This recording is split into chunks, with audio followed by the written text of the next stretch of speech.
Udaberria nekazaritzako lan garrantzitsuenen arteko parentesia zen. Neguan ere egiten zen eta udan uzta batu.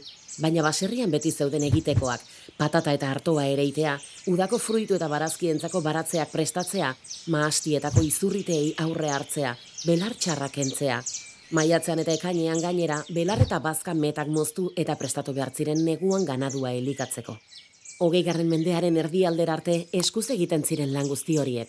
Lurra zulatzeko eta prestatzeko laiak eta itzurrak erabiltzen ziren, sastrakak kentzeko tajamatak eta sega egiteko igitaiak eta segak ziren ohikoenak. Igitai bidezko segan kaixuleta erabiltzen zuten eskua babesteko, normalean ezkerrekoa, egurrezko eskularru antzeko bat igitaiarekin ebakitzen zen bitartean belarrari eusteko. Segak orrikurbatua oduna eta zabalera aldakorra ditu, egurrezko helduleku bat eta maneiatzeko beste bi helduleku.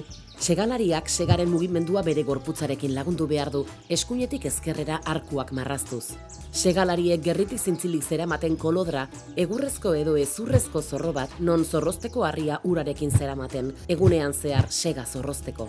Erabiltzearekin batera, orriak okertu edo mailatu egiten ziren, eta kalte horiek zuzentzeko sega txikitu edo pikatu egiten zen.